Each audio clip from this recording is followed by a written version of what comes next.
Queremos daros una calurosa bienvenida a todos a nuestra reunión de entre semana. Para comenzar, qué mejor que dar las gracias a Jehová cantando juntos una canción. La canción es la número 43, que precisamente se titula Una oración para dar gracias a Jehová. Si podéis poneros en pie, cantamos juntos la canción número 43 y después nos dirigiremos a Jehová en oración.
Pues vamos a disfrutar seguro hoy de la reunión, del programa que se ha preparado para nosotros, será muy interesante.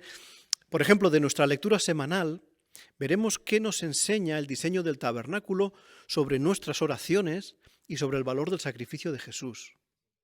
También, como siempre, pues esta reunión nos preparará para nuestra obra principal, de predicar y hacer discípulos, y sobre todo también para la campaña especial que tendremos el mes próximo, en noviembre, para dar a conocer el reino de Dios. Y de esto se hablará, de este reino se hablará bastante en nuestra vida cristiana, también porque se mencionará la importancia de ser neutrales. Habrá un tema muy importante sobre este asunto al que queremos prestar mucha atención. Y también en el estudio bíblico de congregación, pues se hablará de lo que ha estado haciendo Jesús desde que ascendió al cielo y también ahora como rey nombrado de este reino. Así disfrutaremos seguro de toda esta información que se ha preparado y del valor práctico que podemos sacar cada uno de ella. Comenzamos pues nuestra reunión con la primera sección, los tesoros de la Biblia, y aquí escucharemos el siguiente tema, los altares del tabernáculo y su función en la adoración de Dios. Presenta este discurso nuestro hermano Jesús Terren. El tabernáculo era un lugar muy especial, centro de la adoración pura, lugar donde los israelitas podían acercarse a Jehová. Veamos en la siguiente imagen una representación del tabernáculo. Este se componía de dos partes principales, el Santísimo, donde se ubicaba el arca del testimonio, y pasando la cortina de color púrpura, el Santo. Después vemos una zona fuera, que es la parte exterior, el patio. Bueno, hoy queremos centrar nuestra atención en dos altares. Uno, el que vemos en la zona del Santo, justo al lado de la cortina de separación, el altar del incienso, y otro, el altar cuadrado grande, ubicado en el exterior justo a la derecha de la imagen, el altar de la ofrenda quemada. Analicemos a continuación 3 cuestiones importantes. La primera, ¿qué instrucciones dio Jehová para cada uno de estos altares? Segunda, ¿qué función tenían cada uno de estos altares?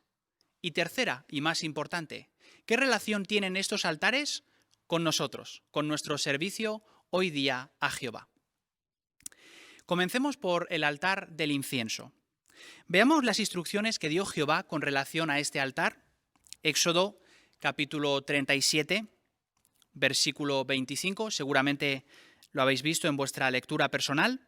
Éxodo capítulo 37, versículo 25, dice: «También hizo el altar del incienso de madera de acacia, era cuadrado y medía 1 codo de largo y 1 codo de ancho, y tenía una altura de 2 codos.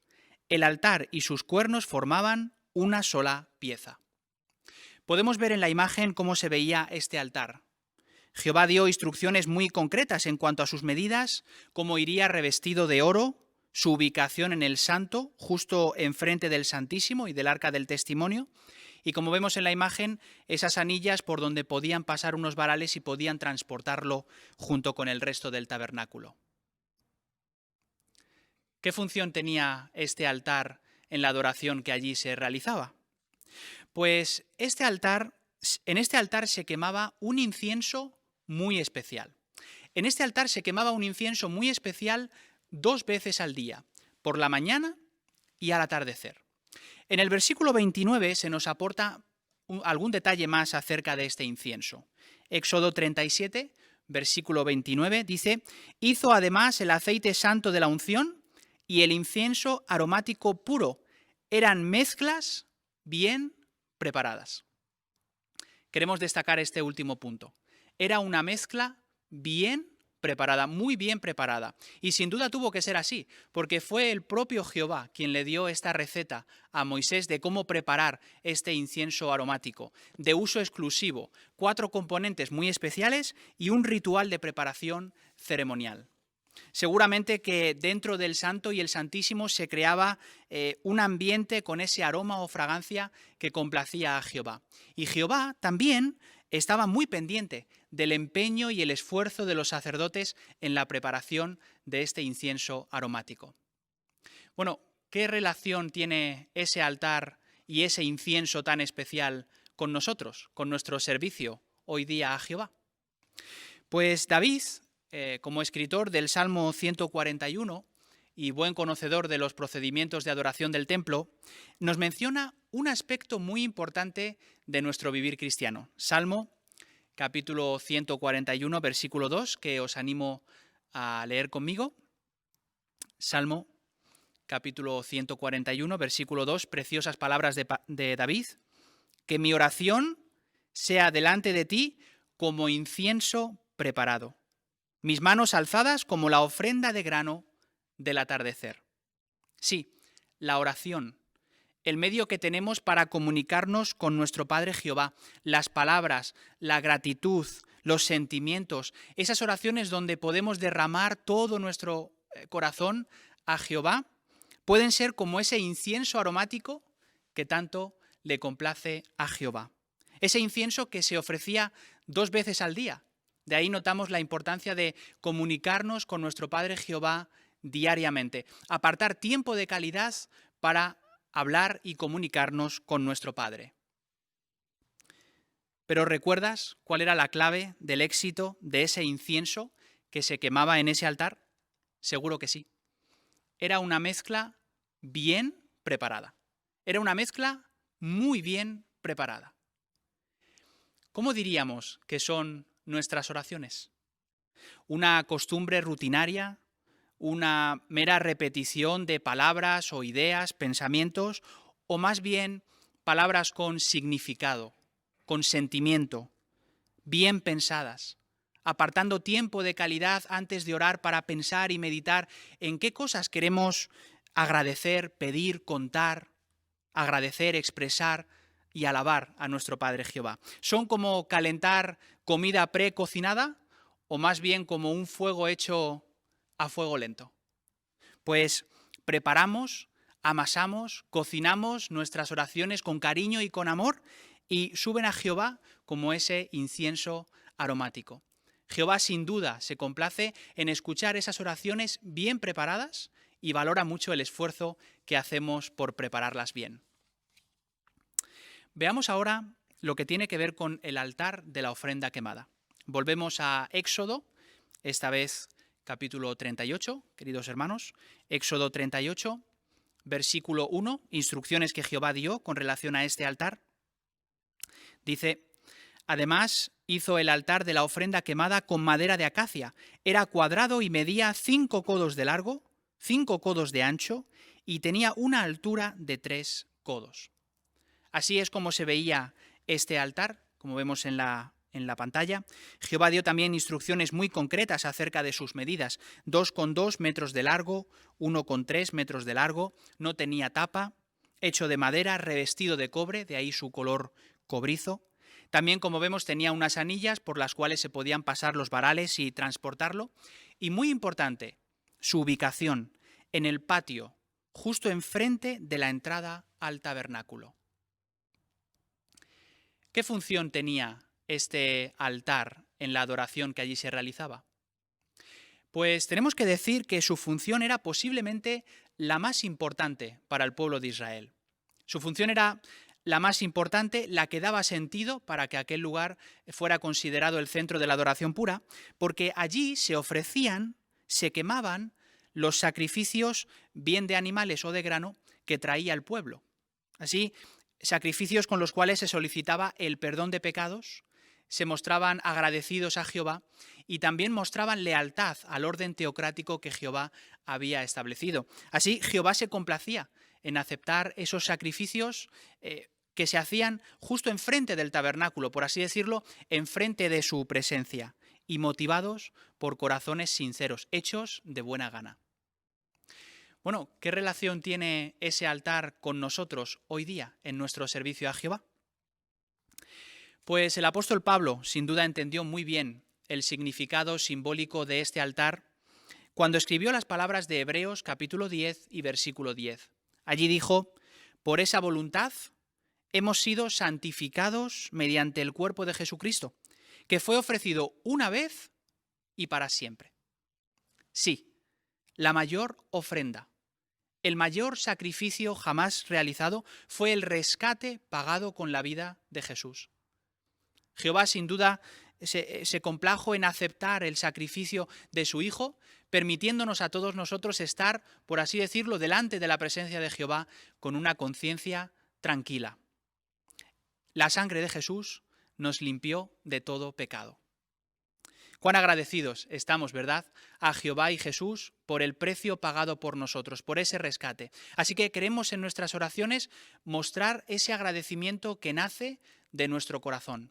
Y también queremos acrecentar nuestra fe en el sacrificio de Jesús, haciendo posible que Jehová acepte nuestro servicio sagrado. Queridos hermanos y hermanas, prestar atención a estas figuras y elementos del tabernáculo descritos en la Biblia nos ha permitido identificar dos aspectos importantes que queremos recordar, dos aspectos que tienen que ver con nosotros. Primero, ofrezcamos oraciones a Jehová de la mayor calidad posible. Segundo, fortalezcamos nuestra fe en el sacrificio de Jesús, mostrémonos siempre agradecidos y seamos leales a la adoración pura, la única que Jehová acepta. Muchas gracias, Jesús, por tu excelente presentación, ¿verdad? Nos ha hecho ver muy claramente qué relación, ¿verdad?, había entre esos altares con nuestra adoración a Jehová. Pues continuamos nuestra reunión con la sección Busquemos Perlas Escondidas, donde el auditorio podrá participar. Y en este caso, esta sección la presenta nuestro hermano Gabriel Miguel.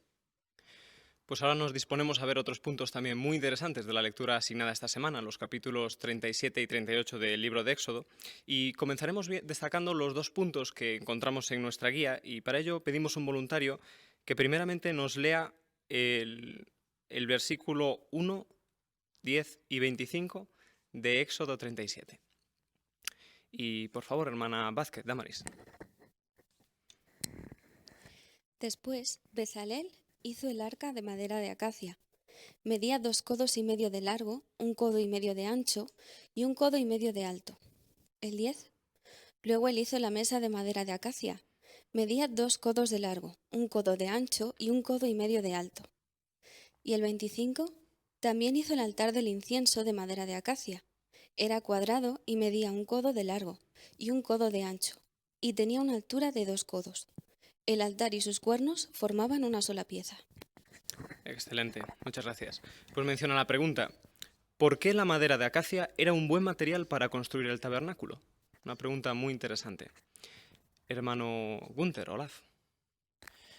Porque estaba disponible donde vivían los israelitas, también se considera una madera duradera de alta calidad y tiene una veta hermosa. Además, lo evitan las termitas o insectos que comen madera. Perfecto, excelente. Hermana Ruiz, Miriam. Es curioso que hace unos años, en un país centroafricano, que fue severamente azotado por una larga sequía, uno de los programas que hicieron para tratar este terreno seco fue un proyecto de plantar acacias. Y dice que se escogió la acacia debido a que es un árbol extraordinariamente apropiado para las tierras semiáridas, suministra sombra y mantillo al terreno mucho después que todo lo demás está muerto y reseco. Así que sin duda tales cualidades hicieron que la madera de acacia fuera uno de los principales materiales de construcción que los israelitas pudieron obtener para esta construcción del tabernáculo. Muy bien, muchas gracias por ese punto también tan interesante. Pasamos ya a la siguiente pregunta y para ello también pedimos a otro voluntario que nos pueda leer Éxodo, el capítulo 38 y el versículo 8. Y por favor, Martínez, Noemí. Luego hizo la fuente de cobre con su base de cobre. Para eso usó los espejos de las mujeres que servían de manera organizada a la entrada de la tienda de reunión. Excelente, muy bien. Pues dice la segunda pregunta, ¿cómo eran los espejos de tiempos bíblicos? Hermana Gunte, Natya. Hoy en día los espejos están hechos de vidrio, pero en ese momento de la antigüedad estaban hechos de metal muy pulido para tener un gran brillo. Excelente, muy bien. Muchas gracias. Pues ya pasamos a poder disfrutar del análisis o del fruto del estudio personal que todos hemos podido realizar. Y dice la tercera pregunta, ¿qué perlas espirituales ha encontrado sobre Jehová, sobre el ministerio y otros temas en la lectura bíblica de esta semana? Estáis todos invitados a dar vuestros comentarios. Hermana Lavado, Laura, por favor. A lo largo del capítulo 37 se mencionan varios elementos que son elaborados con madera de acacia y después revestidos de oro, y podríamos preguntarnos si iban a ser utilizados en un lugar sagrado de adoración a Jehová, ¿por qué no fueron fabricados en su totalidad con oro macizo? ¿Sería que no tenían suficiente oro?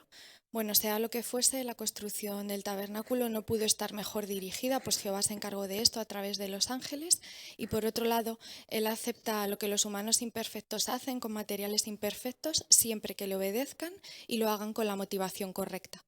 Por supuesto, muchas gracias. Hermana Gil, Abigail.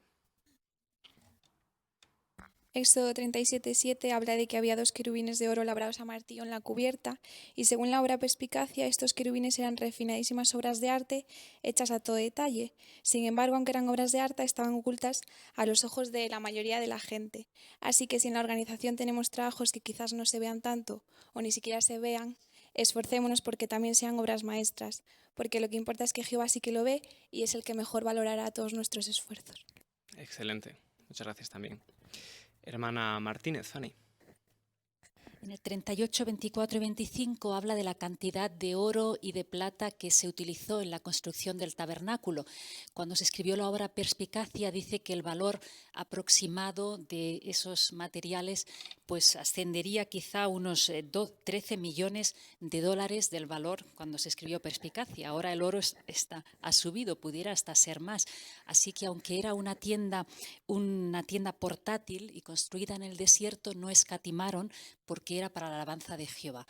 Hoy día también la Organización de Jehová utiliza en sus construcciones de sucursales y asambleas lugares de mucha calidad porque todo eso es para la honra de Jehová. También, muchas gracias por tu muy buen comentario. Hermano Koroama, Constantin. En Éxodo 37, 7-9 se está hablando de los artículos del tabernáculo que eran auténticas obra maestra, como los querubines.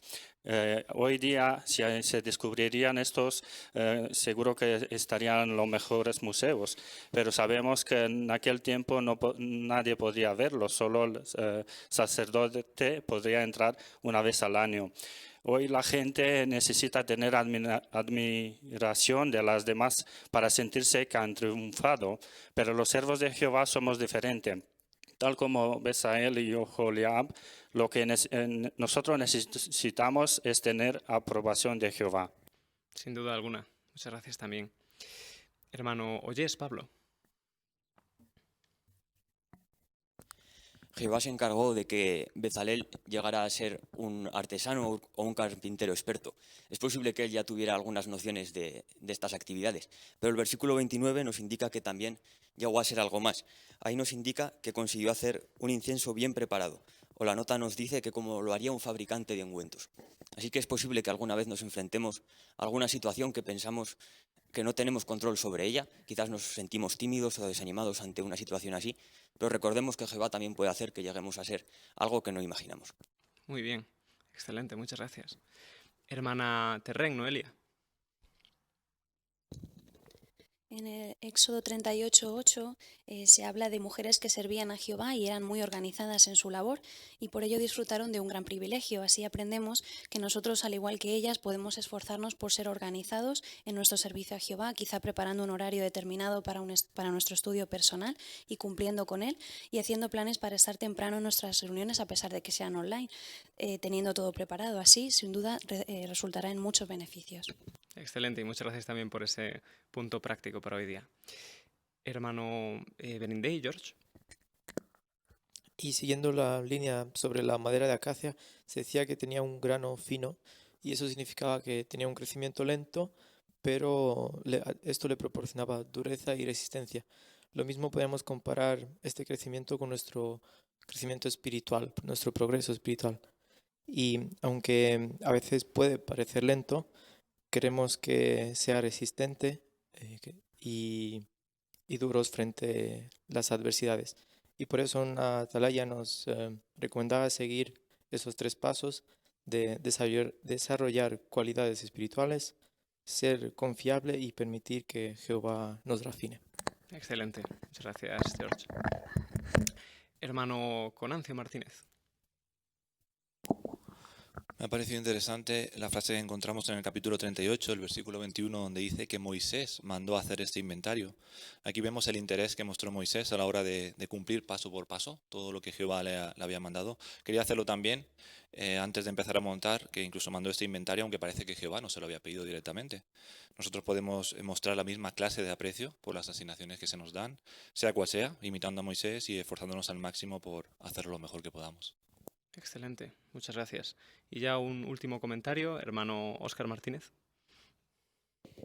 El versículo 22 dice que Bezalel hizo todo lo que Jehová le había mandado a Moisés. Seguro que tenía sus ideas en cuanto a cómo hacer las cosas, pero fue obediente. Lección para nosotros, que también cuando se nos asigne algo y hay instrucciones de Jehová y su organización, queremos seguir estas cuidadosamente y entonces Jehová lo bendice. Excelente, muchas gracias. Pues muchas gracias a todos por vuestros muy buenos comentarios fruto de vuestra exhaustiva preparación. Pues muchas gracias a ti también, Gabriel, por dirigir también esta sección y al auditorio por su excelente preparación. Pues continuamos ahora con la lectura de la Biblia programada para esta semana. En esta ocasión, la lectura es Éxodo 37, 1 al 24. Y escuchamos a nuestro hermano Olaf Gunther, que presenta esta lectura. Después Bezalel hizo el arca de madera de acacia. Medía 2 codos y medio de largo, 1 codo y medio de ancho y 1 codo y medio de alto. Él la revistió de oro puro por dentro y por fuera, y le hizo un borde de oro alrededor. Luego le hizo 4 anillos de oro fundido para ponerlos encima de sus 4 patas, 2 anillos de un lado y 2 anillos del otro lado. A continuación hizo varas de madera de acacia y la revistió de oro. Entonces pasó las varas por los anillos que estaban a los lados del arca para poder transportarla. Además hizo la cubierta de oro puro.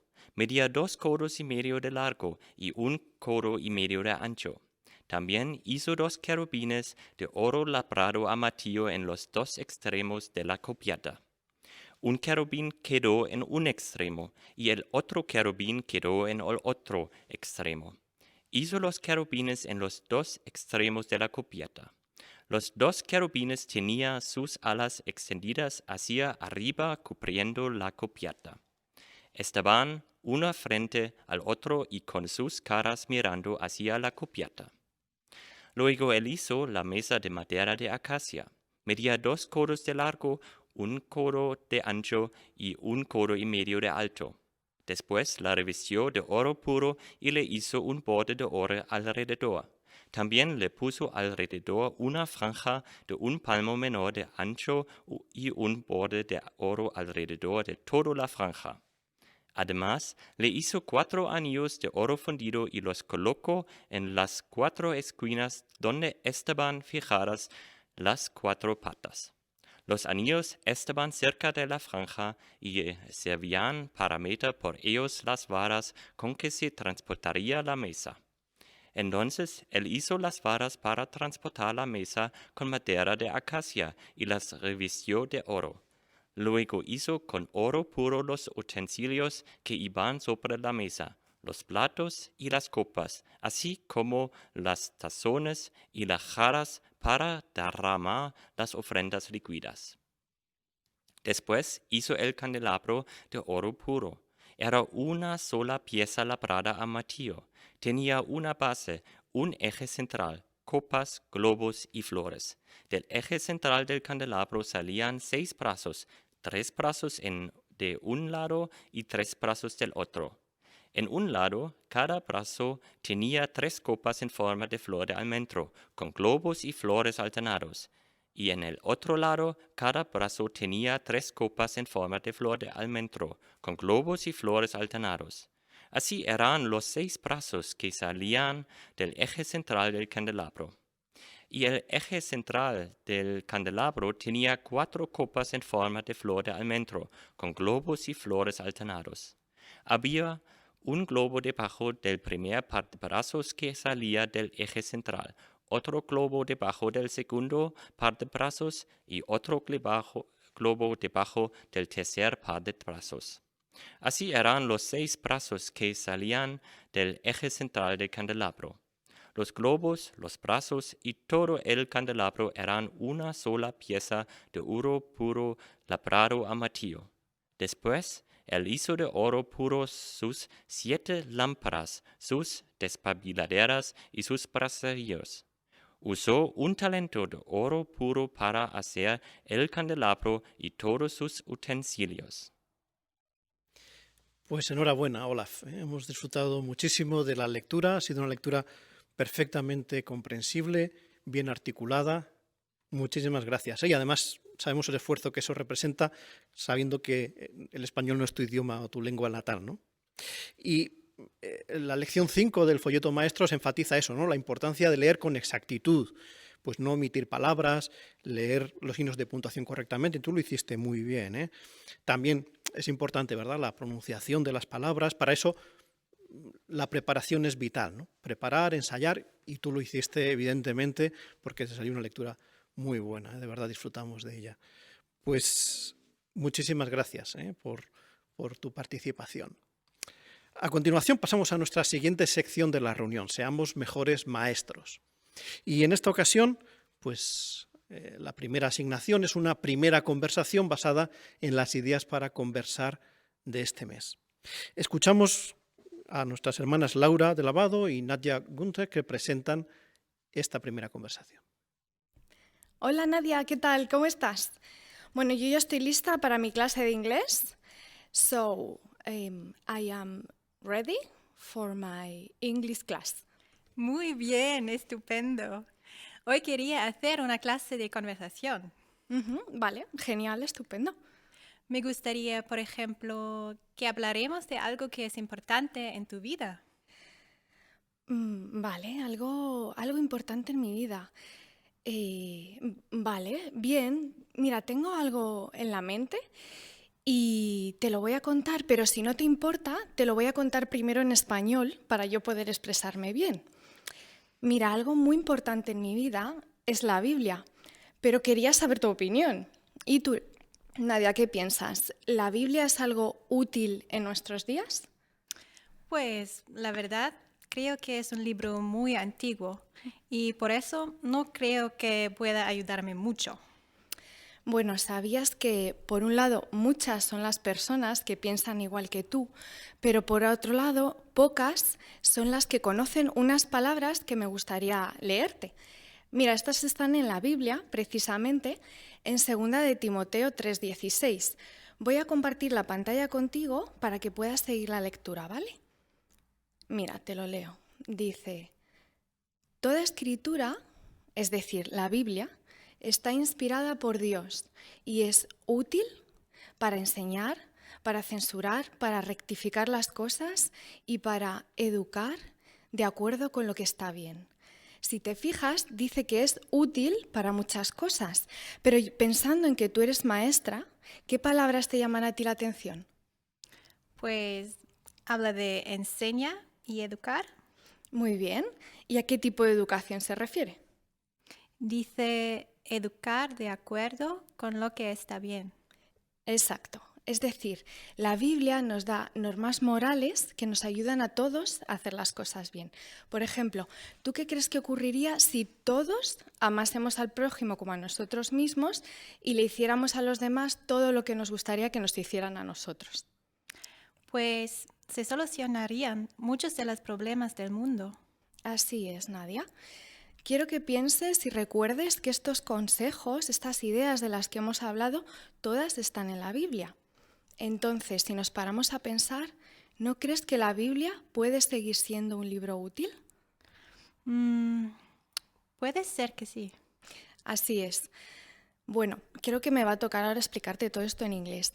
Así que si lo consigo y tú quieres, después podemos hablar de si la Biblia es compatible con la ciencia. ¿Qué te parece? Vale, qué interesante. A ver si lo consigues. I will try. Pues muchas gracias, Laura y Nadia, por esta presentación. Hemos disfrutado mucho de ella también. Muy bonito ese marco de circunstancias informal, ¿verdad? Una idea muy práctica donde podemos aprovechar para la predicación. Y también hiciste muy bien lo que menciona el folleto Maestros en su lección 3, ¿no? Donde habla de hacer preguntas. Y tú las usaste, y las usaste además con frecuencia, las usaste pues con los propósitos que menciona ahí, ¿no? Para captar el interés de la persona, también para razonar sobre un tema. Cuando leíste el texto, pues ahora usaste una serie de preguntas para razonar con él, y también al final, ¿no? Para destacar pues que la Biblia sigue siendo útil en nuestros días, también usaste una pregunta para destacar esa idea. Así que excelente, disfrutamos mucho también de esta presentación. Pues continuamos ahora con la siguiente asignación, que en este caso es la revisita. Y la revisita la presentan nuestra hermana Carolina González y Noemí de Martínez. Hola, Noemí. Hola, Carol, ¿cómo estás? Yo bien, ¿y tú? Te oigo un poco acelerada. ¿Va todo bien? Sí, es que estoy esperando un paquete urgente y también estoy pendiente de salir y bueno, tengo muchas cosas en la cabeza y la verdad, si el mensajero no llega pronto, pues no habrá nadie para recoger el paquete, así que estoy un poco estresada. Vaya, sí que lo siento, pero si no te viene bien, te llamo mañana. No te preocupes, lo único eso sí, si el mensajero viene, tendré que dejarte. No te preocupes, voy a ser breve. Si quieres, pasamos a videollamada, ¿te parece? De acuerdo. Así nos vemos las caras. Bueno, pues como habíamos hablado el lunes, estuvimos hablando de que la Biblia puede ser útil para nuestros días. Pero a ti te surgió una duda, ¿la recuerdas? Sí, es que me cuesta creer que un libro tan antiguo como la Biblia pueda ayudarnos hoy en día. Sí, es natural, pero por eso quedamos en ver algunas pruebas que demuestran que la Biblia tiene información confiable. Sí, recuerdo, quedamos en ver si la Biblia y la ciencia son compatibles. Pues, ¿qué te parece si vemos un ejemplo? El lunes descargamos la Biblia. ¿La tienes por ahí? Sí. Pues si quieres, vas al índice y en el primer grupo de libros de la Biblia buscas Job. Lo tengo. Luego, en los números que te salen, marcas el 26 y después buscas el numerito 7, que es el versículo. De acuerdo. Si lo tienes, ¿lo puedes leer? Sí. Él extiende el cielo del norte sobre el vacío, suspende la tierra sobre la nada. Fíjate en esta última parte. ¿Suspende la tierra sobre qué? Sobre la nada. Hoy nadie discute esta afirmación científica, pero antiguamente circulaban muchas ideas de cómo era que se sostenía la Tierra. Algunos pensaban que flotaba, otros que se apoyaba en diferentes animales. Sí, recuerdo haber escuchado algo así. Pero, ¿sabes cuándo se escribieron estas palabras que acabas de leer? Hace mucho tiempo, ¿no? Hace casi 3.500 años. ¿Y sabes cuándo confirmó la Biblia, la ciencia, que la Biblia tenía razón y que la Tierra colgaba sobre la nada? ¿No? ¿Cuándo? Cuando Isaac Newton formuló la teoría de la gravedad, hace unos 330 años. Es decir, estas palabras se escribieron con más de 3.000 años de diferencia. ¿Cómo crees que podía saber el escritor de estas palabras este dato científico? Pues la verdad es que no lo sé. La única explicación es que alguien superior, con mucho más conocimiento y poder, se lo reveló. Por eso esta afirmación científica, a pesar de lo antigua que es exacta. Vaya, la verdad que siempre pensé que la Biblia contradecía la ciencia. Bueno, y este es solo uno de varios ejemplos. Pero lo importante es que si la Biblia es confiable en cuestiones científicas, ¿no lo serán también los consejos que da para la vida? Pues entiendo que sí.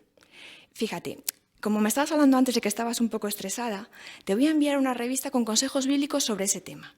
¿Qué te parece si el sábado te llamo de nuevo y me das tu opinión acerca de si esos consejos son prácticos o no para nuestros días? Qué bien. Es justo lo que necesito. Ay, a ver si me da tiempo a echarle un vistazo antes de que llegue el mensajero. Ojalá que sí. Te llamo de nuevo el sábado, ¿de acuerdo? De acuerdo.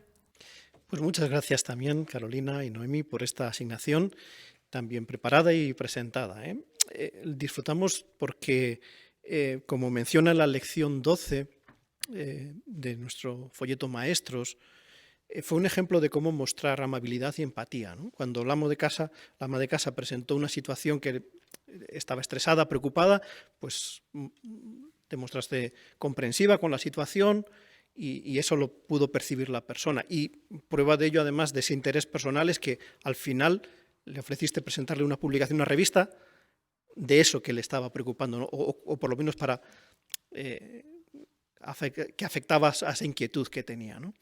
Así que eso es lo que menciona, ¿no? El folleto Maestros, pensar en los oyentes, ser amables, nuestro tono de voz, nuestras palabras, así fue en tu presentación. Y hay una idea muy interesante para la predicación, sobre todo, y para nuestras asignaciones, que menciona ahí el folleto Maestros, dice, sonría con frecuencia, ¿no? Y es algo que las personas perciben también como interés personal. Pues continuamos ahora con el estudio bíblico, la asignación que corresponde al curso bíblico, que la presenta nuestra hermana Fanny de Martínez con nuestra hermana Emma Iglesias, y está basado en el folleto, en el libro Enseña, en la página 199, párrafos 8 y 9. Pues Emma, vamos a ver ahora lo que significa amar a Dios con todo el corazón, alma y mente. Mira, la pregunta para los párrafos 8 y 9 es ¿cómo demostramos a Jehová que le amamos? Bueno, pues lo demostramos con nuestras acciones. Me gusta lo que dice Mateo 7, 16, que menciona que por sus frutos reconocerían a quienes demostraban amor a Jehová o no. Exactamente, Emma. Y mira, vamos a leer el texto sugerido aquí en el párrafo, primera de Juan 5:3, que nos explica precisamente eso, cómo le demostramos a Jehová nuestro amor. ¿Lo quieres leer? Sí, claro. Dice, porque el amor a Dios consiste en esto, en que obedezcamos sus mandamientos, y sus mandamientos no son una carga. Muy bien. Así como demostramos a Jehová que le amamos. Pues obedeciendo sus mandamientos. Exactamente. Y mira, Emma, después de los meses que tú llevas estudiando, de hecho ya estamos en el último capítulo del libro, ¿cómo crees que te ha ayudado a ti personalmente obedecer los mandamientos de Jehová? Pues bueno, yo diría que gracias a esto pues me ha ayudado a dejar hábitos que me perjudicaban. También me llevo mejor con mis padres. Pero bueno, lo más importante es que ha llegado a ser Jehová real para mí. Qué bien, ¿eh? Desde luego me alegro mucho y te felicito por todos los cambios que has hecho en estos meses. Y mira, el texto también añade que estos mandamientos, ¿qué no son? Pues menciona que no son una carga. Exactamente. ¿Qué entiendes tú por eso, Emma? Que no son difíciles de cumplir. Exacto. Mira, si vamos al texto que hemos leído, al lado de carga hay una referencia cruzada. Si tocamos ahí, nos lleva al texto de Deuteronomio 30:11 y fíjate que dice: estos mandamientos que te estoy mandando hoy no son demasiado difíciles para ti, ni están fuera de tu alcance. Fíjate cómo nos ayuda a entender que estos mandamientos no son una carga. Y es que, Emma, lo que Jehová nos pide nunca es para hacernos la vida más difícil, sino siempre es para nuestro bien. Fíjate cómo lo expresa Isaías 48, 17 y 18, que está en el párrafo 9, cómo se expresa ahí el propósito con el que Jehová nos enseña. ¿Lo quieres leer? Sí. Ahí dice: esto es lo que dice Jehová, tu recomprador, el Santo de Israel. Yo, Jehová, soy tu Dios, el que te enseña por tu propio bien, el que te guía por el camino en que debes andar. Si tan solo prestaras atención a mis mandamientos, entonces tu paz llegaría a ser igual que un río y tu justicia como las olas del mar. Qué bonito, ¿verdad? ¿Qué es lo que Jehová desea para nosotros cuando nos instruye, nos enseña? Pues desea que estemos bien y todo lo que nos enseña es para nuestro bien. Y como dice aquí el texto, pues si lo aplicamos disfrutaremos de paz abundante. Exacto, lo compara al caudal de un río, que fluye y nunca se acaba, ¿verdad? Pero desde luego, siendo realistas y con el ambiente en el que nos rodea, nos resulta siempre fácil resistir las tentaciones que hay en este mundo, Emma, y más tú como joven. Ya, sí, Fanny, la verdad es que en el trabajo, si es una cosa, es otra. A veces las celebraciones, alguna insinuación a un compañero, los cumpleaños, a veces me es complicado. Desde luego que sí. Por eso es muy importante que sigas fortaleciendo tu amistad con Jehová mediante la oración, el estudio profundo, la meditación. Y mira, en este punto vamos a ver ya el último vídeo de la guía de vídeos, el que corresponde al capítulo 19. El título es El estudio personal nos ayuda a aferrarnos a la palabra de Dios. Ya verás qué bonito es, porque hablan hermanos de diferentes países que muestran qué métodos de estudio tienen que les está ayudando a ser mejores amigos de Jehová. Si quieres, toma algunas notas mientras lo veamos y luego lo comentamos esas notas. ¿Te parece? Vale, perfecto. Pues muchas gracias también, Fanny y Emma, por esta excelente presentación de un curso bíblico. Hiciste muchas cosas que son lo que se espera en un curso bíblico. No fue un monólogo, fue una conversación, muchas preguntas de punto de vista, preguntas para razonar. Mostraste interés personal en la estudiante, la encomiaste o la felicitaste cuando fue posible, así que muy bien.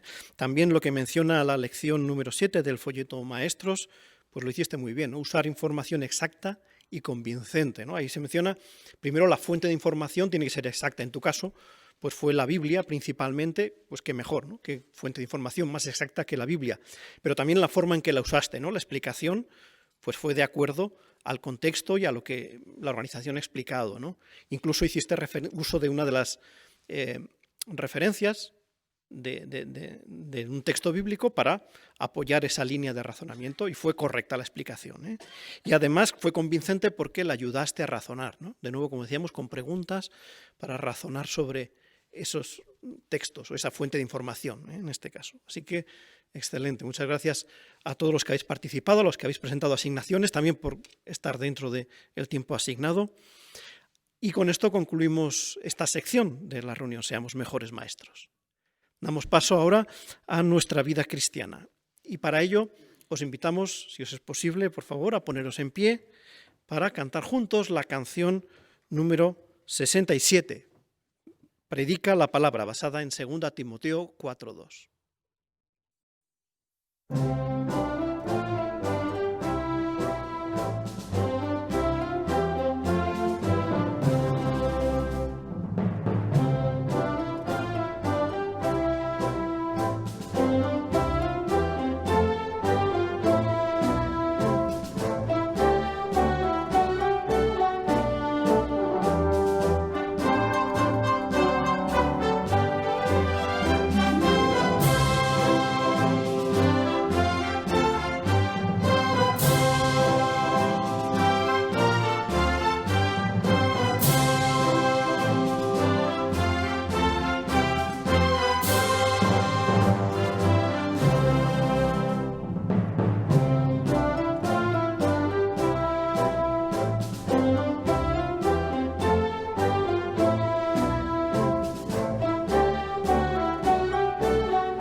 Pues como se nos anunció hace algunos días, hoy tenemos un tema especial que se va a tratar en esta reunión y a la que queremos prestar mucha atención. El tema es ¿por qué es tan importante ser neutrales? Lo presenta nuestro hermano Óscar Martínez. Tenemos que estar al tanto del peligro de mezclarnos en cuestiones políticas del mundo y así violar nuestra neutralidad. Si lo hiciéramos, podríamos llegar a ser parte del mundo. Juan 15, 19. Sabemos que solo el reino de Dios traerá paz mundial.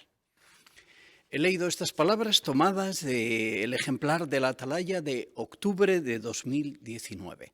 Qué buen consejo, ¿verdad? Pero cada vez es más difícil seguirlo. Cada vez es más difícil manifestar neutralidad porque la sociedad en la que vivimos está más polarizada. La gente está más en los extremos. De hecho, hay muchos gobiernos que no aceptan la neutralidad. Hay que tomar partido. Y entonces la gente lo que hace es apoyar de manera apasionada al gobierno o justo todo lo contrario, apoyar a la oposición. Pues en medio estamos nosotros. Como siervos de Jehová queremos mantener esta postura neutral.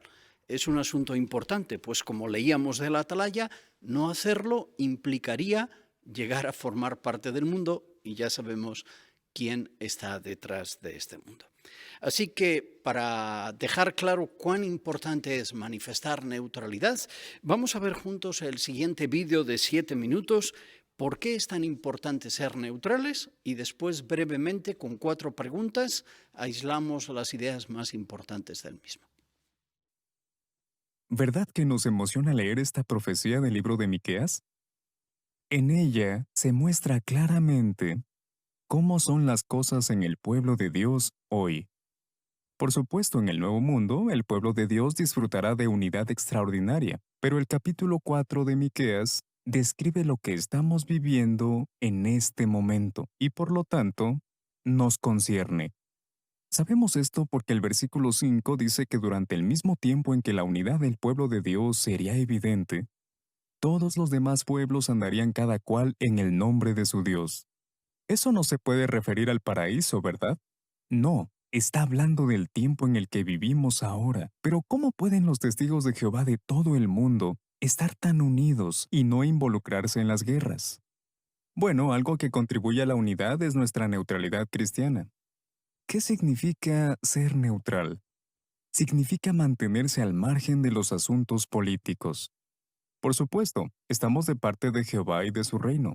Por eso, cuando se trata de debates o controversias sobre asuntos políticos, no nos ponemos de parte de nadie. ¿Por qué es tan importante esto? Veamos qué dice la Biblia en Apocalipsis capítulo 13. Apocalipsis 13, 16 y 17. Dice: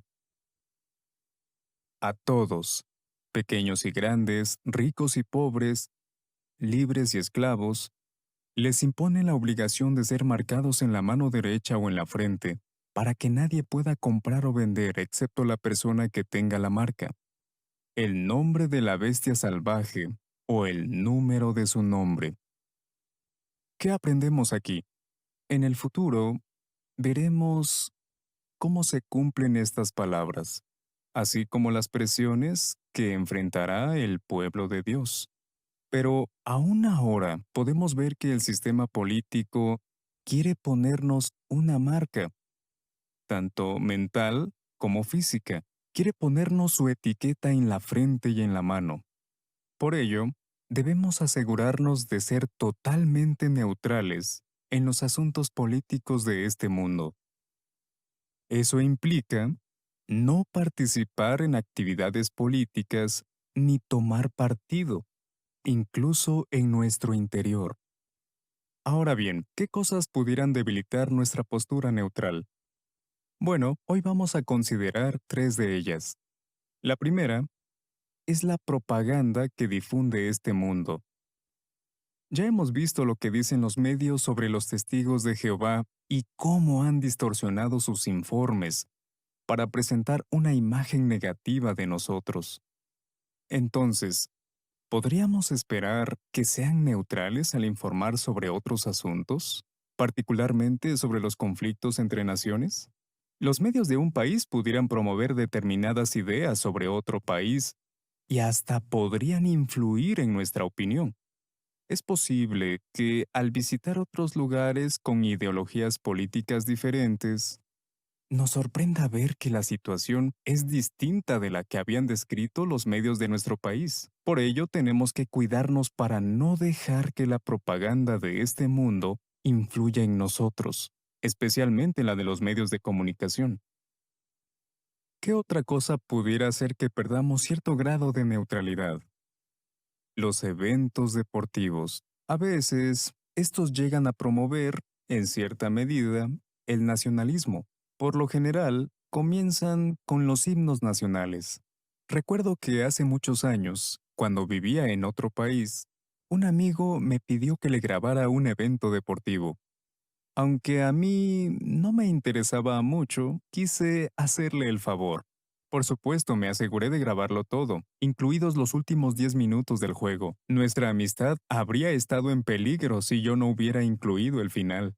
El partido estuvo súper emocionante, cardíaco hasta el final. Cuando el hermano me devolvió la cinta que grabé, pensé que quizás a otros hermanos también podría interesarles ver el juego, por lo que podía prestarles la cinta en lugar de simplemente borrarla. Así que se la ofrecí a varios de ellos, pero todos me dijeron, no, gracias. ¿Para qué voy a ver el partido si perdimos? ¿Se fijaron?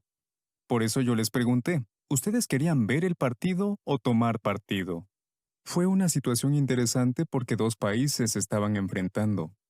Así que debemos cuidarnos para que las competencias deportivas no despierten en nosotros sentimientos nacionalistas que nos lleven a tomar partido cuando no deberíamos hacerlo. El tercer factor que pudiera minar nuestra neutralidad son las promesas de los políticos, en especial en época de elecciones. Podría suceder que un candidato sea del mismo origen o quizás del mismo género que nosotros. Cuando observamos el escenario político actual con tantas elecciones, vemos que parece más un espectáculo que cualquier otra cosa. Hasta se contrata a músicos y a otros personajes para entretener a la gente. Pero si en nuestro corazón dijéramos, solo espero que ese tonto no llegue al poder, ¿estaríamos siendo neutrales? O peor aún, si pensáramos, ojalá que el otro gane las elecciones. Bueno, hay que tener cuidado, ¿verdad? Hace muchos años, cuando yo era un joven precursor en Australia, existía el problema del reclutamiento obligatorio para servir en el ejército.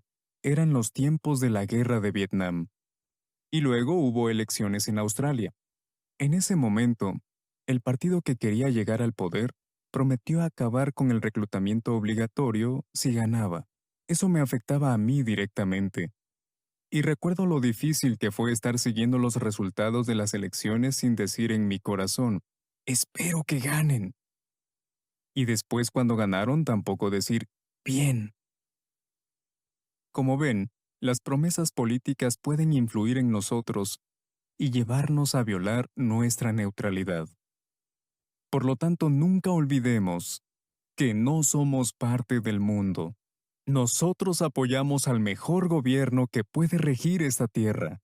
De esa forma seguiremos siendo neutrales y estando unidos. Pues hemos disfrutado de un excelente vídeo y vamos a destacar algunas ideas centrales del mismo con vuestros comentarios. 4 preguntas. La primera de ellas, ¿qué significa la neutralidad cristiana? ¿Cómo definiríamos este concepto? Hermana Martínez, Noemí.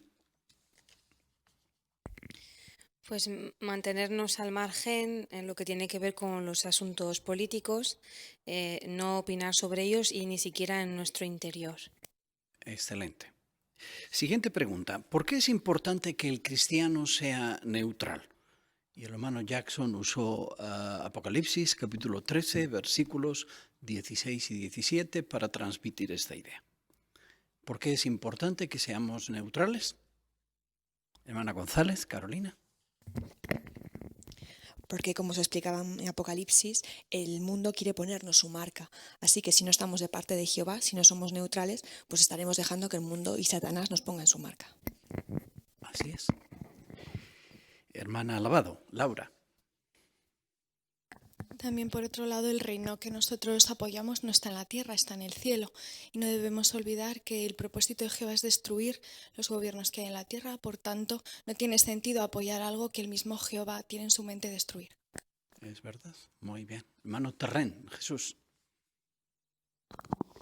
Y el sistema político es un sistema controlado por Satanás, que hace que las personas pues pongan su fe o esperanza en promesas que en la mayoría de los casos no se cumplen, y por tanto eso podría alejar a las personas de Jehová, como vemos claramente que hace. Muy bien. ¿Qué tres cosas, siguiente pregunta, podrían debilitar nuestra postura neutral? La primera de ellas, hermana Gil, Abigail. Pues la primera era la propaganda que difunde el mundo. Muy bien. ¿Algún detalle con relación a esa propaganda? Hermana Martínez, Fanny. Pues que las noticias se pueden manipular muy bien, y lo vemos con nosotros, por ejemplo. Normalmente cuando se hablan las noticias de nosotros o en algún programa, dicen mentiras que nosotros conocemos que no es cierto, solo buscan el sensacionalismo. Entonces lo mismo puede ocurrir cuando hablan de políticos, de cualquier régimen político, que se puede manipular, y entonces estamos creyendo cosas que no son ciertas. Muy bien.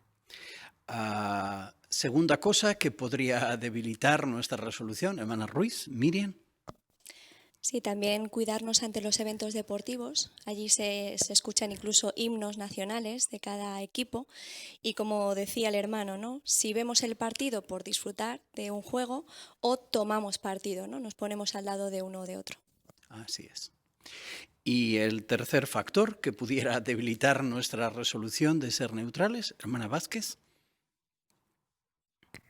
Pues las promesas de los políticos, en especial en época de elecciones, y se nos decía que tuviéramos cuidado para que nuestro corazón no queramos que gane uno, pierda otro, incluso con motivo de nuestra libertad religiosa. Así es, muy bien.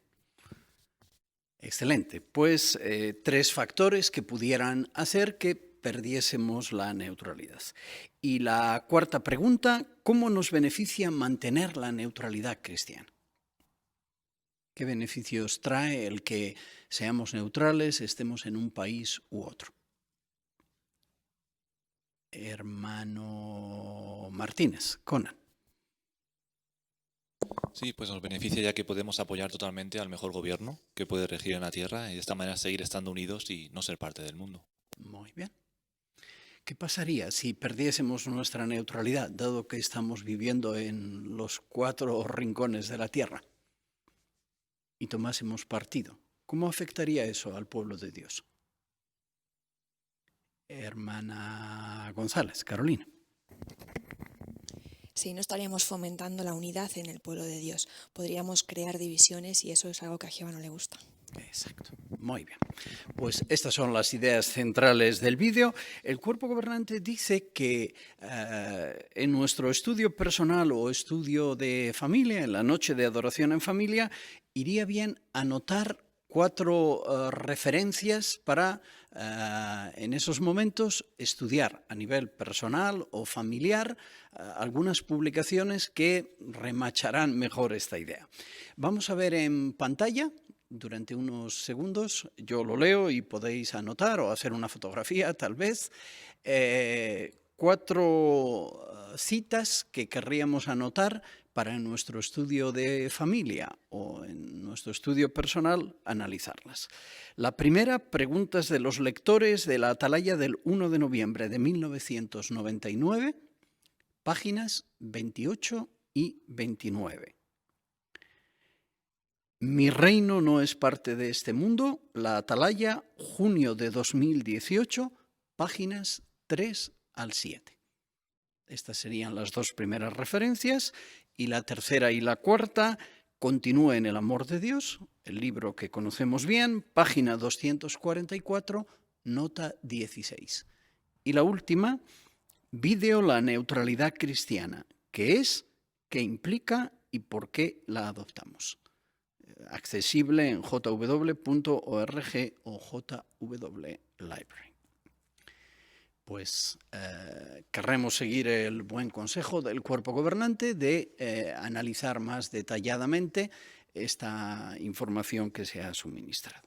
Desde luego os felicitamos a todos por el excelente espíritu que manifestáis y porque el pueblo de Dios sin duda manifiesta esta neutralidad.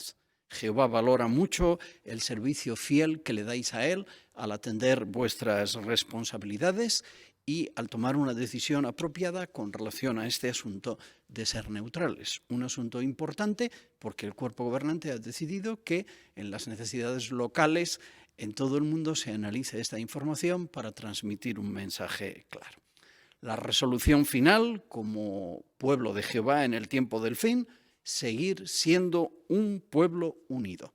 Lo conseguiremos de muchas maneras, pero hoy se ha enfatizado una: mantener neutralidad en este mundo dividido. Pues muchas gracias, Óscar, por transmitir también esta información tan oportuna, ¿no? Desde luego queremos dar todo nuestro apoyo al reino de Dios. Otra manera de hacerlo lo veremos a continuación en el análisis que se titula Campaña especial en noviembre para anunciar el reino de Dios. Presenta esta información el hermano Santiago Ruiz. Uno de los libros más traducido durante la historia se titula El ingenioso hidalgo Don Quijote de la Mancha. Hablando sobre el tema principal o el objetivo de este libro, uno de los críticos dijo: en mi opinión, no hay un tema central como tal, sino que el tema primordial varía según el lector. Don Quijote de la Mancha contiene tantos temas y contenidos que resultaría casi imposible escoger un tema central. ¿Y qué hay del libro más traducido de la historia? ¿Qué hay de la Biblia, la palabra de Dios? ¿Cuál es el tema principal de la Biblia? La obra Perspicacia dice sobre este asunto que en Génesis se introduce el tema central de toda la Biblia, que es la vindicación de la soberanía de Jehová y el cumplimiento definitivo de su propósito para la tierra mediante el reino dirigido por Cristo. De modo que la Biblia explica, como podemos ver en la guía de actividades, en la imagen o en el dibujito que hay, que por medio del reino la humanidad puede reconciliarse con Dios y disfrutar de bendiciones presentes y futuras, pues Jehová lo usará para lograr que la tierra llegue a ser un paraíso. Por eso, el reino de Dios es muy importante para nosotros y para todos aquellos que viven al lado de nosotros, sea que respeten a ese reino o no. ¿Verdad que es lógico, por lo tanto, que cuando Jesús estuvo en la tierra hizo del tema de las Escrituras, el reino de Dios, su principal tema cuando predicó? De hecho, en Lucas capítulo 4, versículo 43, en ese evangelio, Lucas registró las siguientes palabras de Jesús: también tengo que anunciarles las buenas nuevas del reino de Dios a otras ciudades, porque para eso fui enviado. También es lógico, por lo tanto, que sea este el tema principal de nuestra predicación, de la predicación de los testigos de Jehová en nuestros días. De hecho, en vista de la importancia del reino de Dios, el próximo mes vamos a hacer un esfuerzo por cumplir con una campaña mundial, ayudar a las personas a conocer al reino de Dios. De hecho, vamos a ofrecer el número 2 de la revista La Atalaya, que se titula ¿Qué es el reino de Dios? Cuando las personas lean la revista, encontrarán la respuesta a preguntas como: ¿por qué necesitamos el reino de Dios? ¿Qué es el reino de Dios? ¿Quién es el rey? ¿Cuándo gobernará y qué hará? ¿Y qué podemos hacer para apoyar al reino de Dios? Lo cierto es que todos queremos participar lo más plenamente posible en esta campaña especial que a nivel mundial tendremos los testigos de Jehová durante el mes de noviembre. ¿Qué podemos empezar a hacer desde ya? Bueno, pues podemos empezar a organizar nuestro horario para dar lo máximo de nosotros, para participar lo máximo posible en esta campaña. ¿Sabéis, por ejemplo, que podremos hacer el precursorado auxiliar durante este mes y que quienes sirvamos de precursores auxiliares podremos escoger entre 30 o 50 horas para este mes? Bueno, esta es una muy buena manera de apoyar, sin lugar a dudas, esta campaña. ¿Y cómo podemos tener éxito a la hora de desempeñar esta campaña, a la hora de presentar esta revista? Vamos a analizar juntos varios puntos que se nos recomiendan en el siguiente vídeo y después podremos comentarlo como parte de preguntas y respuestas con el auditorio. Adelante, por favor. Muy bien, pues empezamos analizando las dos preguntas que se recomiendan al principio o a la introducción del vídeo. Tenemos que primero saludar a la persona según las costumbres locales. Por lo tanto, ¿qué deberíamos decir o hacer al saludar? Podéis responder, por favor. Hermana Ruiz, Miriam. Pues si estamos haciendo llamadas telefónicas, por ejemplo, pues presentarnos el propósito de nuestra visita, nuestro nombre, por qué estamos llamándole. Y en el caso de si es algo más informal, pues igual, amablemente nos presentamos, empezamos una conversación amable, algo informal para que podamos luego poner la base y empezar la conversación. Estupendo, muy bien, muchas gracias. Pues vamos a seguir viendo el vídeo, por favor. Muchos hablan de política en estos días. Sí, es verdad. ¿Usted de qué partido es? La verdad, en política soy neutral. Yo apoyo el gobierno de Dios. ¿El gobierno de Dios? Muy bien, pues aquí las preguntas recomendadas son ¿cómo podría seguir la conversación? ¿Qué podría decir y qué texto usaría? ¿Qué os parece? Hermano Gabriel Miguel. Pues podríamos mencionar que todos los gobiernos que hay hoy día, pues al final acaban, hay que hacer otras votaciones y siguen. Sin embargo, hay un gobierno que menciona la Biblia que no es así. A lo mejor podríamos leer Daniel 2:44 y continuar hablando de cómo ese reino pues será para siempre, pondrá fin a otros y las bendiciones que tendrá. Excelente, muchas gracias. Hermana Carolina González. También si en nuestro territorio hay muchas personas que son religiosas, probablemente conozcan la oración del Padre Nuestro, así que podemos remitirles a esas palabras. Estupendo, muy buena idea también. Hermana Lavado, Laura. Sí, creo que especialmente ahora es muy fácil que alguien nos hable de política, debido a que hay mucha división acerca de las medidas que se están tomando a nivel mundial, en un país, en otro. Entonces sería muy bueno que abriéramos bien los ojos y los oídos para prestar atención a cualquier situación en la que alguien nos exprese su opinión y tornar la conversación, igual que hizo el hermano, algo político en algo espiritual. Excelente, muy bien. Luego hay muchos textos bíblicos, ¿verdad? Que como habéis mencionado podemos utilizar Mateo 6, 9 y 10, Daniel 2, 44, Apocalipsis 11, 15, Apocalipsis 21, 3 y 4 y otros, ¿verdad? Hablando acerca de lo que este reino de Dios hará por nosotros. Vamos a continuar viendo el vídeo, por favor. Sí, millones de personas oran por ese gobierno, solo que no se dan cuenta. Déjeme mostrárselo.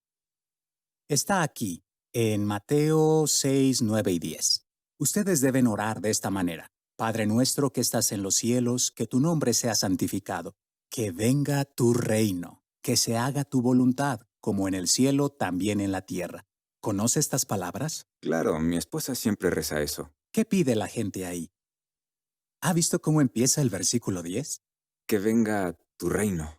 Sí, un reino es un tipo de gobierno. Jesús nos enseñó que debemos pedir que venga el gobierno de Dios. Nunca lo había visto así. Si le parece, me gustaría dejarle esta revista. Se titula ¿Qué es el reino de Dios? La próxima vez responderemos esta pregunta. ¿Qué hará por nosotros el reino de Dios? Ok.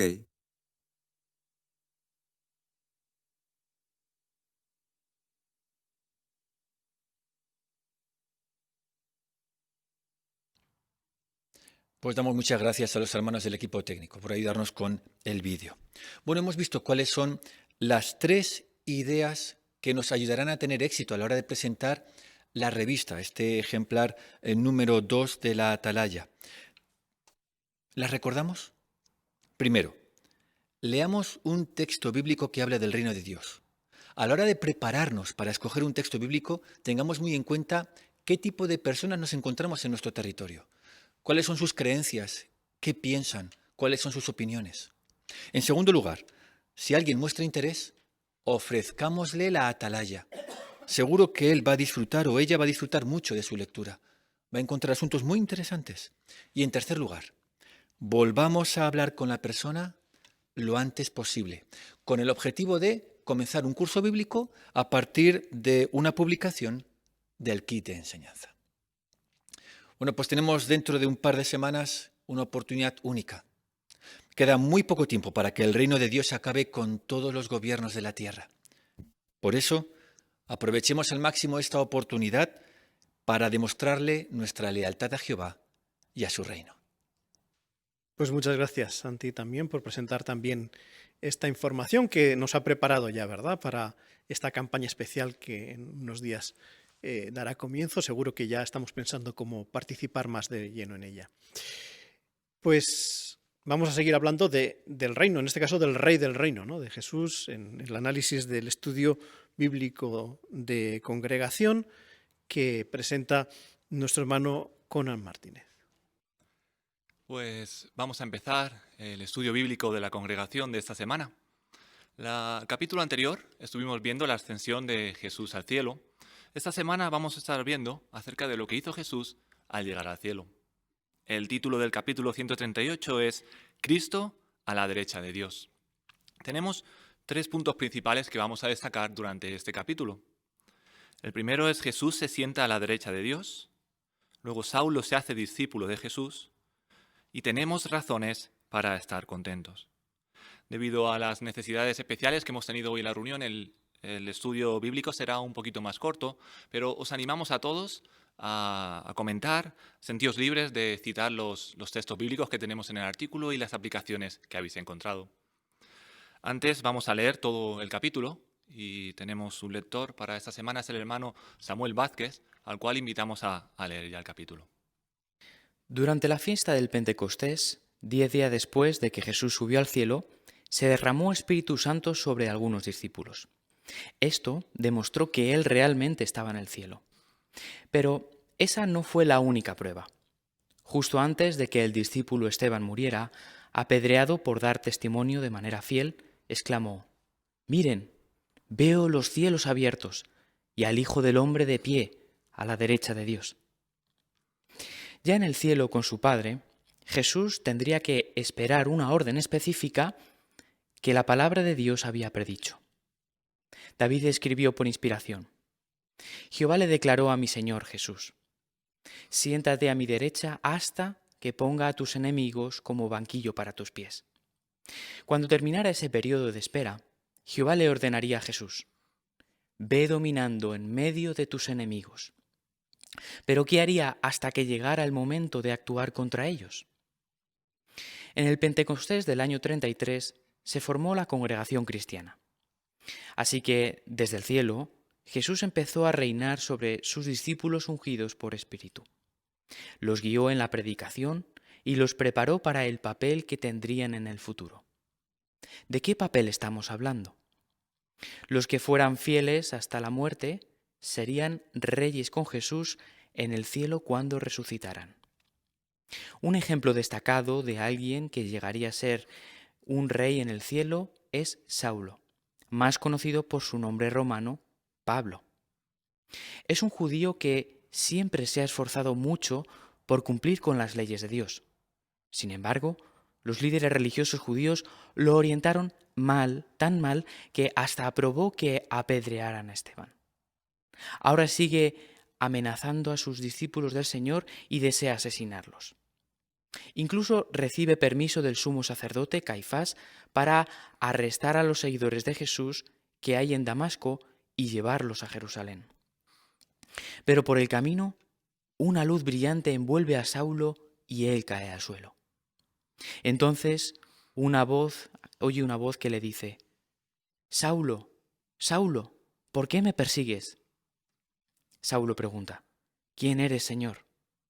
Y la voz le responde: «Soy Jesús, a quien tú persigues». Jesús le dice a Saulo que entre en Damasco y espere más instrucciones, pero tienen que acompañarlo, porque esa luz sobrenatural lo ha dejado ciego. En otra visión, Jesús se le aparece a Ananías, uno de sus discípulos que vive en Damasco, y le pide que vaya a cierta casa para encontrarse con Saulo. Al principio, Ananías tiene miedo, pero Jesús le asegura: «Este hombre es un instrumento escogido por mí para llevar mi nombre a las naciones, así como a reyes y a los hijos de Israel. De modo que Saulo recupera la vista y allí mismo, en Damasco, empieza a predicar en las sinagogas acerca de Jesús, diciendo que es el Hijo de Dios. Con el apoyo de Jesús, Pablo y otros evangelizadores continúan con la predicación que Jesús inició. Y gracias a la bendición de Dios, consiguen resultados extraordinarios. Unos 25 años después de la aparición de Jesús en el camino a Damasco, Pablo escribe que las buenas noticias del reino se han predicado en toda la creación que está bajo el cielo. Años después, Jesús le muestra a su amado apóstol Juan varias visiones que podemos leer en el libro de Apocalipsis. Así que Juan vive lo suficiente para ver, mediante estas visiones, la venida de Jesús como Rey. Por inspiración del Espíritu, Juan llega a estar en el día del Señor. ¿Cuándo sería ese día? Un estudio cuidadoso de las profecías bíblicas indica que el día del Señor empezó en 1914. Ese año comenzó la Primera Guerra Mundial. Las décadas siguientes han estado marcadas por más guerras, enfermedades, hambre, terremotos y otros sucesos. Todo ello cumple a plenitud la señal que Jesús les dio a sus apóstoles sobre su presencia y el fin. En la actualidad, las buenas noticias del reino no solo se predican en el territorio del antiguo Imperio Romano, sino en todo el mundo. Juan escribió guiado por Dios lo que significan todas estas cosas. Ahora se han hecho realidad la salvación, el poder y el reino de nuestro Dios y la autoridad de su Cristo. Así es, el reino celestial de Dios del que tanto habló Jesús ya está gobernando. Sin duda, esta es una magnífica noticia para todos los discípulos leales de Jesús, que pueden hacer suyas estas palabras de Juan. Por esta razón, alégrense cielos y los que viven en ellos. Pero ay de la tierra y el mar, porque el diablo ha bajado a donde están ustedes, lleno de furia, ya que sabe que le queda poco tiempo. Así que Jesús ya no está esperando a la derecha de su Padre. Ahora gobierna como Rey y pronto destruirá a todos sus enemigos. Pero qué emocionantes sucesos tendrán lugar en el futuro. Muchas gracias, hermano Samuel, por tu excelente lectura. La primera pregunta que tenemos para este capítulo es: ¿qué hizo Jesús después de subir al cielo? Hermana Nadja, Gunther. Mientras Jesús estaba todavía en la tierra, prometió a sus discípulos mandar a un ayudante. Y eso es exactamente lo que él hizo 10 días después de ascender al cielo, cuando el Espíritu Santo fue dado a los discípulos. Muy bien, muchas gracias, hermana. Hermana Fanny Martínez. Y como indica Pablo en Colosenses 1:13, justamente en esa ocasión, en el Pentecostés de 33, Jesús empezó a gobernar en sentido espiritual sobre los cristianos ungidos. Así que les ayudó, les dirigió durante el tiempo que vivieron en la tierra, y ese reino concluirá cuando el último ungido ya vaya al cielo. Dejarán de ser súbditos de este reino espiritual de Jesús sobre ellos y pasarán a ser reyes junto con Cristo. Muy bien comentario, muchas gracias. Hermano Jesús Terren. Y el Salmo 110, 1 y 2 nos explica cuál es ese proceso, porque Jesús ofrece su vida aquí en la tierra y al llegar al cielo Jehová acepta ese sacrificio que se ha producido en la tierra, y es cuando le dice a Jesús: siéntate a mi derecha hasta que ponga a tus enemigos como banquillo para tus pies. Así que ahora después veremos el tiempo que Jesús ha tenido que esperar cuando se produce ese inicio de su gobierno. Muy bien, muchas gracias. Hermana Noelia Terren. Sí, según se menciona en Colosenses 1:23, Pablo dice que las buenas noticias del reino se habían predicado en toda la creación que estaba bajo el cielo. Mencionaba una atalaya que cuando los judíos y los prosélitos se hicieron cristianos en el Pentecostés del año 33, llevaron sus nuevas creencias a lugares muy lejanos en aquel entonces, como Partia, Elam, Media, Mesopotamia, Arabia, Asia Menor, Roma y algunas partes de Libia. Así vemos que con el apoyo de Jesús, dirigiéndolos a ellos, pues todo el mundo conocido por los lectores de las cartas de Pablo escuchó este mensaje de las buenas noticias del reino. Excelente. Gracias, hermana Noelia. La segunda pregunta dice, ¿cuándo empezó el Día del Señor y qué sucedió después? Hermano Gunther, Olaf. El Día del Señor empezó en 1914 y la predicación empezó a tener un nuevo impulso. Ahora está siendo predicada globalmente por más de 8 millones de publicadores de todas las naciones. Muchas gracias por el comentario. Hermano Santiago Ruiz. Y podemos asegurar que es en ese año, como ha comentado Olaf, porque las profecías bíblicas así dirigen nuestro razonamiento, ¿no? O los asuntos.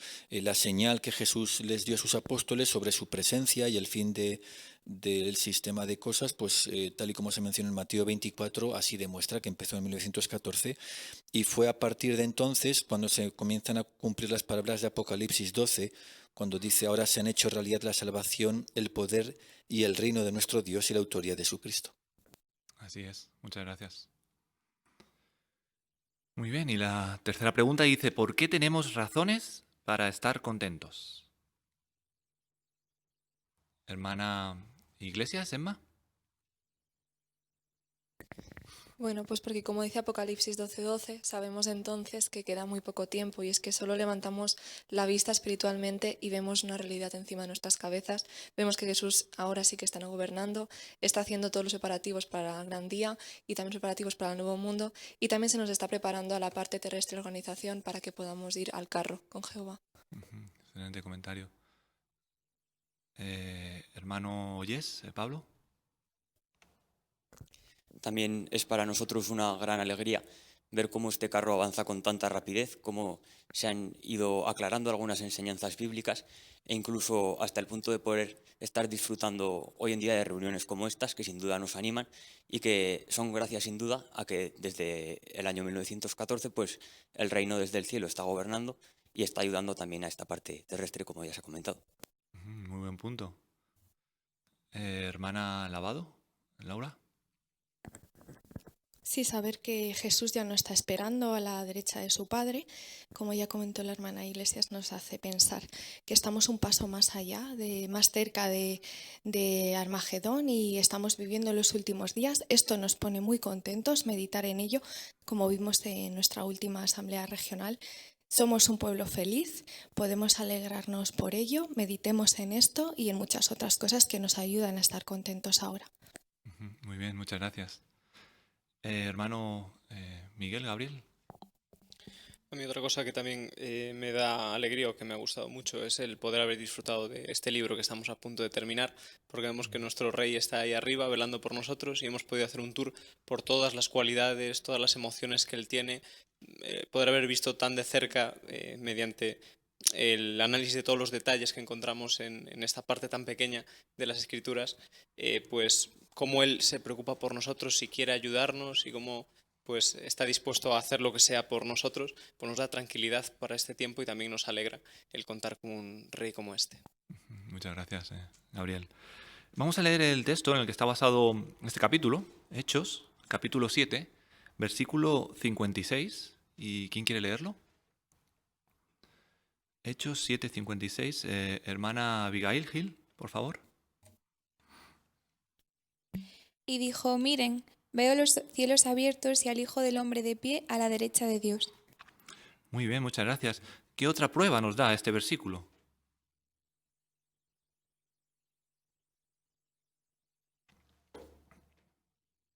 ¿Qué otra prueba nos da acerca de que Jesús esté en el cielo? Hermano Óscar Martínez. Pues añade evidencia porque quien recibió esta visión antes de morir fue Esteban y está viendo al Hijo del Hombre de pie a la derecha de Dios. Así refuerza nuestra confianza en que el reino es una realidad. Jesús volvió al cielo, entregó el valor de su rescate, empezó a regir en la congregación cristiana y desde 1914 ya es el rey del reino. Muy bien, muchas gracias, hermano Óscar. También hemos visto en el capítulo acerca del relato de Saulo, el que vemos en la imagen. ¿Qué podríamos destacar de este relato de Saulo?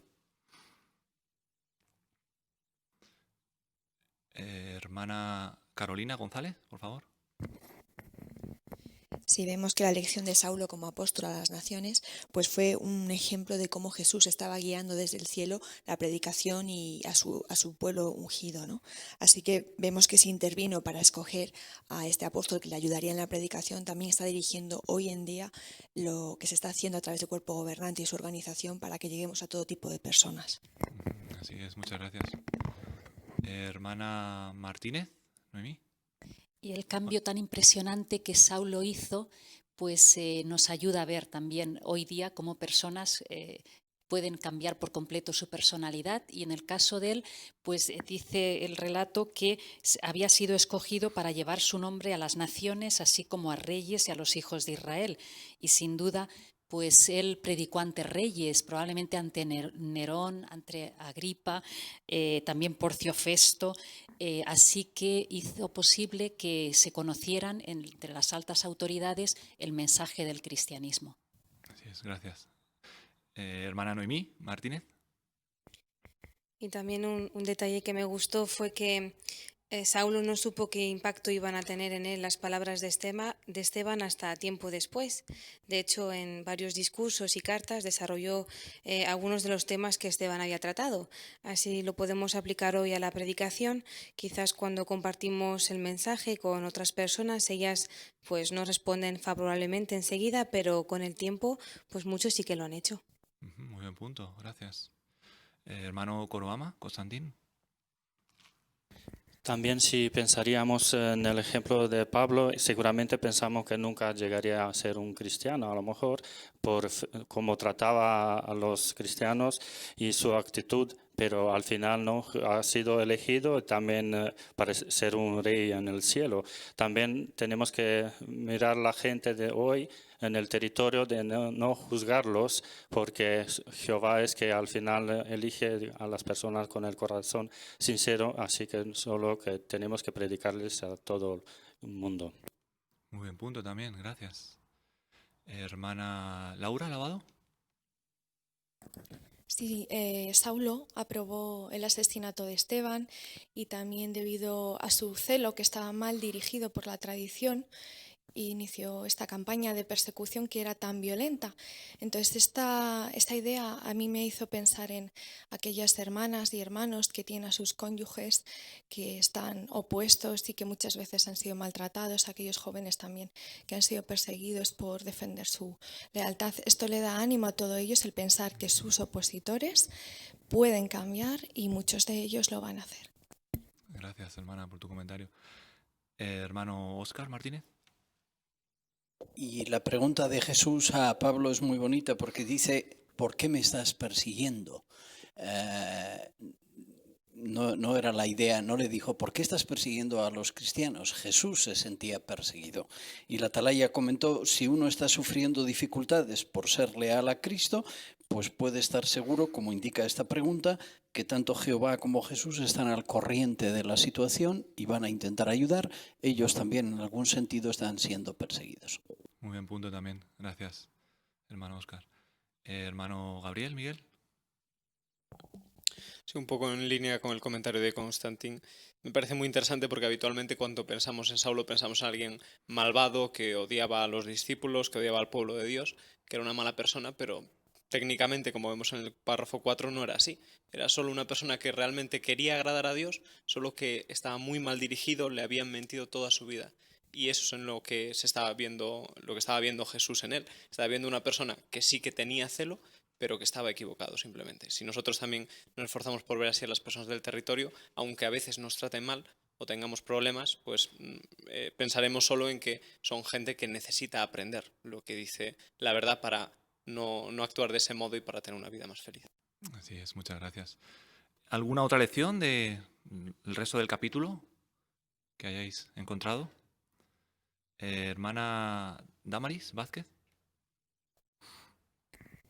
Sí, con respecto al hecho de que Esteban le llamara a Jesús así, el Hijo del Hombre, aunque yo no era un humano, sino un ser espiritual, una información indicaba que en su posición celestial sigue aplicándole esa designación mesiánica de Hijo del Hombre. Esta expresión recalca el hecho de que fue humano, cierto que un humano perfecto, pero que vivió como humano en un mundo gobernado por Satanás y que por tanto, como sigue siendo hijo del hombre, puede condolerse, puede entender los sufrimientos de la humanidad y por otro, como hemos visto, que ya está gobernando Rey del reino de Dios, puede y quiere eliminar ese sufrimiento. Sin duda, un pensamiento que nos tranquiliza.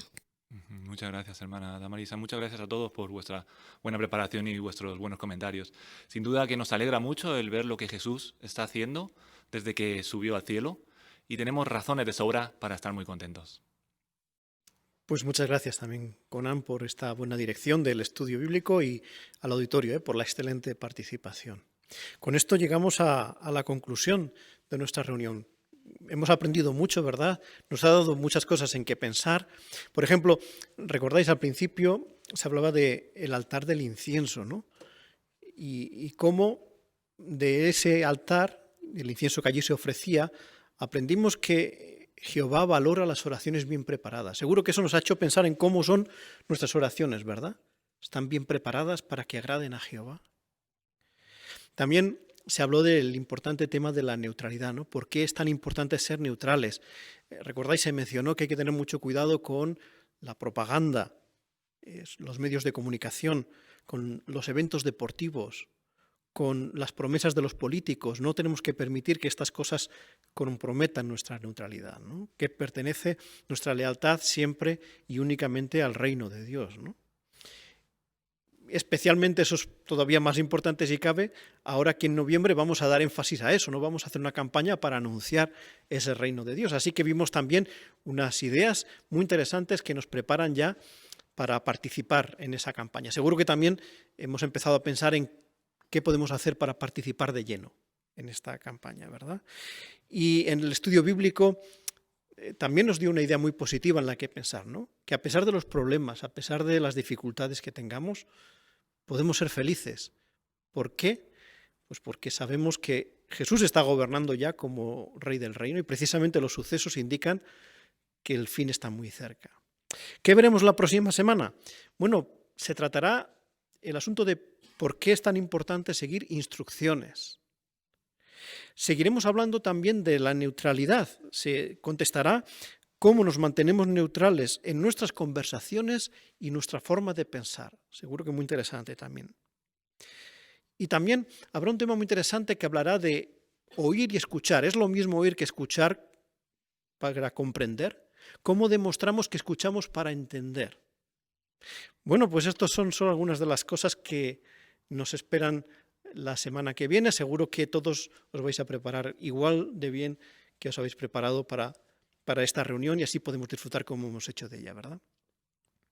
Pues ahora, para concluir, será oportuno que podamos, si nos es posible, ponernos en pie para cantar juntos la canción que se ha programado con el título ideal, ¿no? Ya que hemos hablado tanto del reino de Dios, la canción es Que venga el reino que Dios ha establecido, canción número 22. Y después el hermano Constantín Colbama nos representará en oración.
Música